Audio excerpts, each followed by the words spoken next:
Hello students, welcome to Pharmacy Notes by US. Today we discuss micromeritics part 3. So let's start. In we discuss number and weight distribution. Number and weight distribution से पहले अगर अपन बात करें, अपन ने पिछले videos में क्या पढ़ा था, तो अपन ने देखा था माइक्रोमेटिक्स क्या है। वहाँ अपन ने बात की थी कि जो टेक्नोलॉजी एंड साइंस है पार्टिकल्स के लिए, उसे अपन ने माइक्रोमेटिक्स कहा था।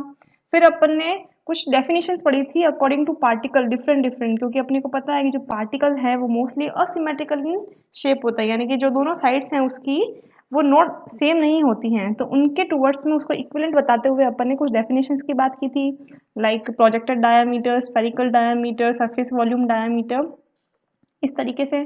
अब अपन बात करते हैं नंबर एंड वेट डिस्ट्रीब्यूशन, यानी कि अब जब अपन ने कोई फॉर्मुलेशन बना दी है और अब उसका अपने को स्लाइड के ऊपर ये देखना है कि इसके अंदर कितने कितने पार्टिकल हैं यूजिंग अ पार्टिकल रेंज, तो वहाँ पे यहाँ पे किस तरीके से आप डिस्ट्रीब्यूट करते हो या किस तरीके से उसे शो करते हैं। तो counting techniques use for number distribution and sieving और sedimentation use for obtaining data base on the weight. अब यहाँ पे मोस्टली जो अगर अपने को नंबर डिस्ट्रीब्यूशन की बात करनी है, जो भी पार्टिकल्स हैं किसी रेंज के, उसको एक कर्व के रूप में शो किया जाता है कि भाई इतने पार्टिकल इस रेंज में हैं, इतने पार्टिकल्स हैं जो इस रेंज में अवेलेबल हैं, इस तरीके से। अब जब पार्टिकल साइज की बात आएगी तो अपन काउंटिंग, ऑब्वियस से काउंटिंग मेथड यूज करेंगे, बट जब अपने को वेट के बारे में बात करनी है तब अपन सीविंग एंड सेडिमेंटेशन चूज करेंगे, क्योंकि जो सीविंग है तो सीविंग में जो रिमेनिंग अमाउंट है सिर्फ पे वो उसके वेट को बता रही है। साथ ही साथ सेडिमेंटेशन के अंदर भी अपने को पता है कि जो सबसे ज़्यादा वेटेड पार्टिकल्स हैं वो सबसे पहले नीचे की तरफ सेडिमेंट होंगे। मोस्टली जो पार्टिकल साइज डिस्ट्रीब्यूशन कर्व है वो 4 तरीके से बनाया जा सकता है।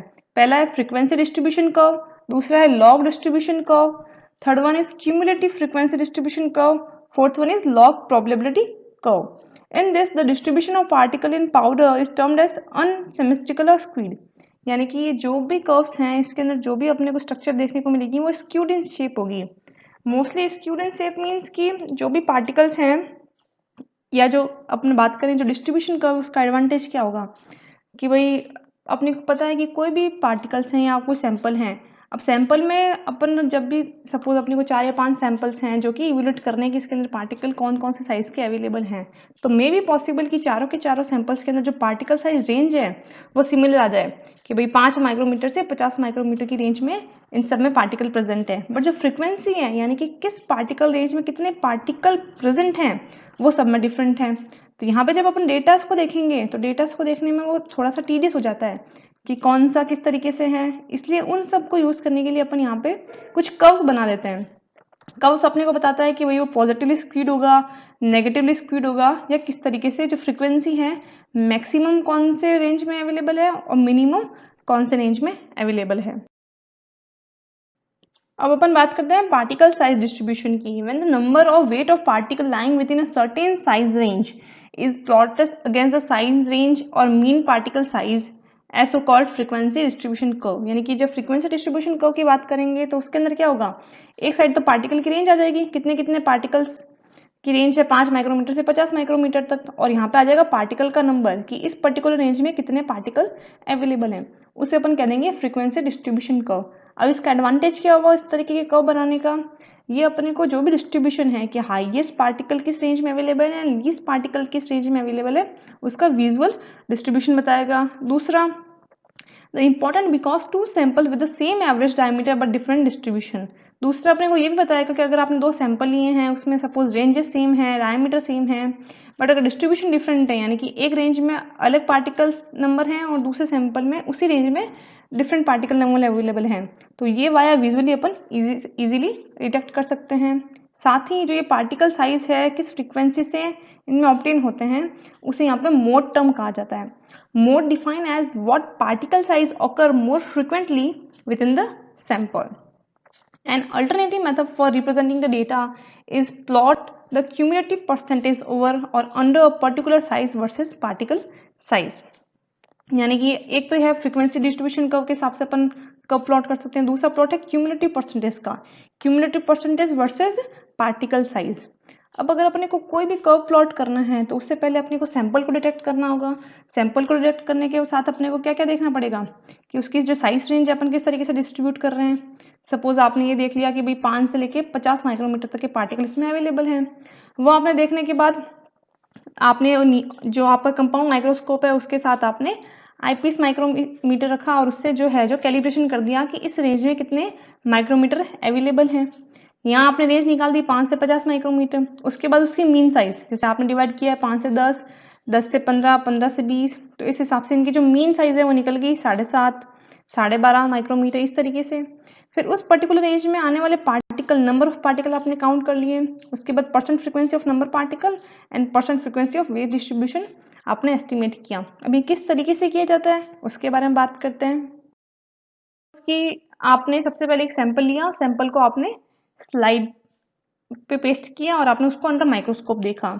ये किस तरीके से डिटेक्ट करते हैं, मैं इसका भी जल्द एक वीडियो लॉन्च करूंगी जिसमें आप पार्टिकल की साइज रेंज को एस्टिमेट करते हैं यूजिंग आईपीस माइक्रोमीटर कैलिब्रेशन के थ्रू।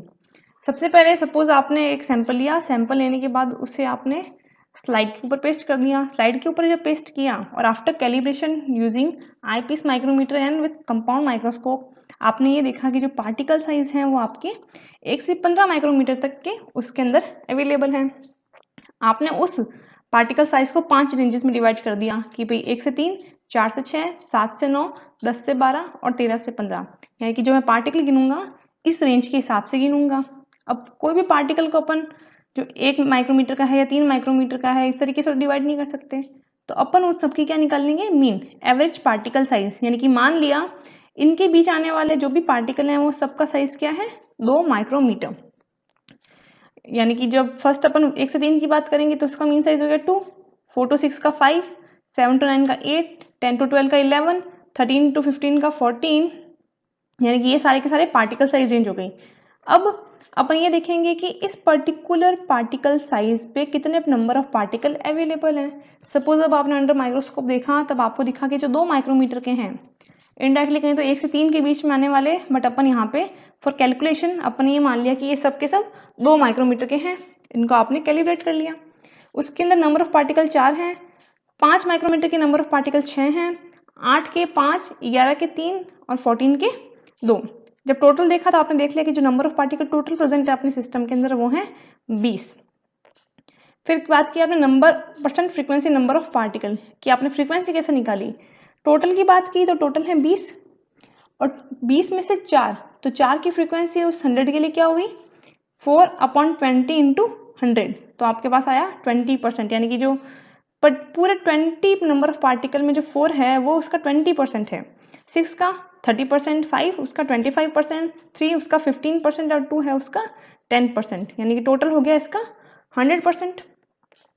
फिर है क्यूमुलेटिव परसेंटेज। क्यूमुलेटिव परसेंटेज कैसे निकालेंगे, initial plus next one, 20, 20 plus 30 50, 50 plus 25 75, 75 plus 15 90 and 90 plus 10 is 100।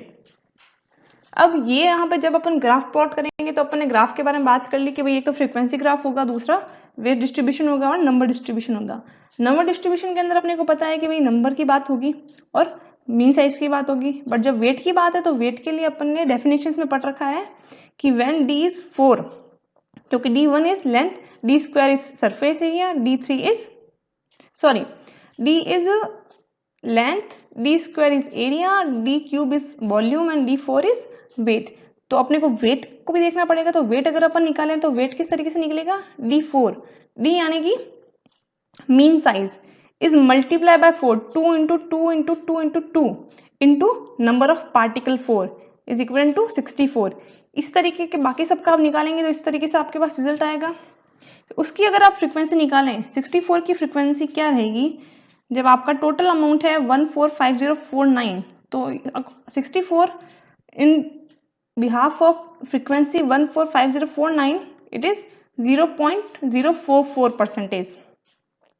इस तरीके से बाकी सबका निकाल लेंगे। Cumulative percentage again this added by this, this added by this, इस तरीके से ये 100% हो गया। मीन साइज का लॉग अपन यहाँ निकाल लेंगे। 2 का लॉग होता है 0.3, 5 का लॉग 0.7, 8 का लॉग 0.9, 11 का 1.04 एंड 14 का इज 1.15। यानी कि यहाँ पे जो भी आपको ग्राफ प्लॉट करने हैं उस सब की आपने कैलकुलेशन कर ली। अब ग्राफ किस और किस के बीच में, उस हिसाब से वो आपस में ऐड होते चलेंगे और ग्राफ क्रिएट होता चलेगा। हर सिस्टम के लिए वेट डिस्ट्रीब्यूशन ग्राफ बनेगा और नंबर डिस्ट्रीब्यूशन ग्राफ बनेगा। सबसे पहले आपने क्या किया, एक रेंज पता की, रेंज को आपने 5 भागों में डिवाइड कर दिया। 5 भाग में डिवाइड करने के बाद आपने उसका एवरेज पार्टिकल साइज निकाल लिया, उसका लॉग निकाल लिया, नंबर ऑफ पार्टिकल काउंट कर लिए, उसकी percentage frequency and cumulative percentage निकाल लिया, वेट डिस्ट्रीब्यूशन के लिए वेट निकाल लिया, परसेंट फ्रीक्वेंसी वेट डिस्ट्रीब्यूशन के लिए वेट का परसेंटेज निकाल लिया और वेट का ही क्यूमुलेटिव परसेंटेज आपने कैलकुलेट कर लिया। अब अपन देखते हैं कि इनके ग्राफ किस तरीके से प्लॉट होंगे। अब सबसे पहले अपन बात करते हैं फ्रीक्वेंसी डिस्ट्रीब्यूशन कर्व की, यानी कि अगर फ्रीक्वेंसी डिस्ट्रीब्यूशन कर्व बनाना है तो आपको ग्राफ है जो किस किस बीच में प्लॉट करना पड़ेगा। अगर आप यहाँ डायग्राम में देख सकते हैं तो यहाँ पे जो मैंने कर्व्स हैं एक number distribution and wait distribution के बीच में बनाए हैं, और यहाँ मैंने इनको रिप्रेजेंट किया red colour and green colour से। रेड कलर की बात करते हैं तो रेड कलर किस और किसके बीच में प्रेजेंट किया जा रहा है, तो रेड प्रेजेंट किया जा रहा है यहाँ पे पार्टिकल साइज एंड फ्रीक्वेंसी के बीच में। तो सबसे पहले अगर अपन बात करें यहाँ पे पार्टिकल साइज सबसे पहले कितना है, मीन साइज 2 है, 2 पे फ्रीक्वेंसी कितनी है 20। फिर अगर अपन बात करें पार्टिकल का साइज है 5, 5 पे फ्रीक्वेंसी है 30। उसके बाद 8, 8 पे फ्रीक्वेंसी है आपकी 25, फिर है 15 और फिर है 10। इस तरीके से जब इन सबको जोड़ेंगे तो आपके पास जो नंबर डिस्ट्रीब्यूशन कर्व है वो रिप्रेजेंट हो जाएगा। अब इसी का वेट डिस्ट्रीब्यूशन कर्व निकालना हो तो किस किस के बीच में ग्राफ प्लॉट होगा आपका, again particle size and weight of percent frequency. तो यहाँ पे अगर अपन आप गौर से देखें तो सबसे पहले अगेन पार्टिकल साइज तो सेम रहेगा 2, 5, 8, 11, 14। जो परसेंटेज है वो चेंज हो जाएगी, तो सबसे पहले 0.04, उसके बाद 2, 14, 30 एंड 52।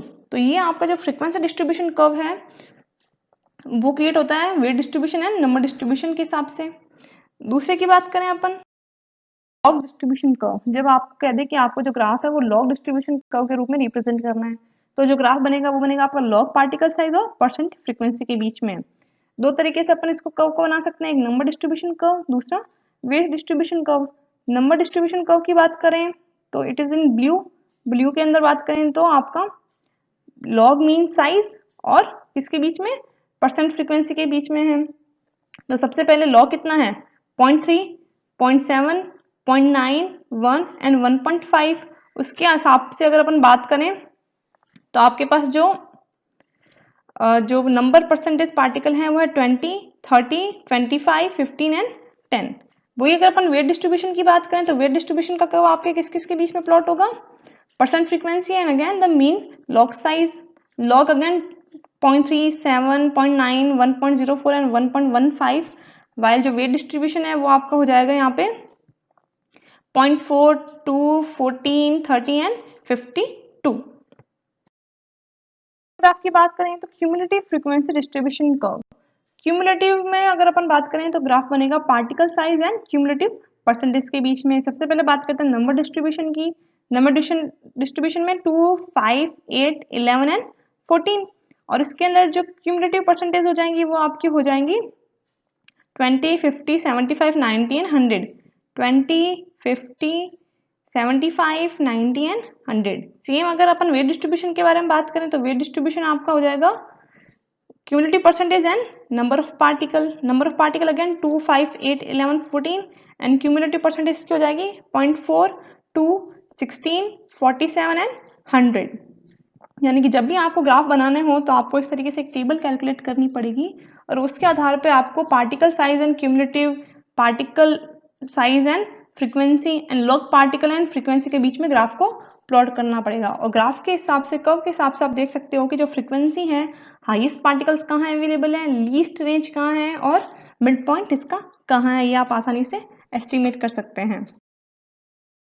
तो अगर अपन साथ में देखें तो जो particle size and log particle size हैं उनके अंदर जो कर्व्स हैं वो काफ़ी सिमिलर हैं, वाइल जो particle size and cumulative percentage हैं यहाँ पे ड्यू टू वो 100% की तरफ जाता है, तो ग्राफ है वो इस तरीके से शेप में है। यानी कि यहाँ पे तो स्क्विड शेप अपने को ग्राफ देखने को मिल रहा है, बट यहाँ पे अपने को दूसरे तरीके का ग्राफ देखने को मिल रहा है।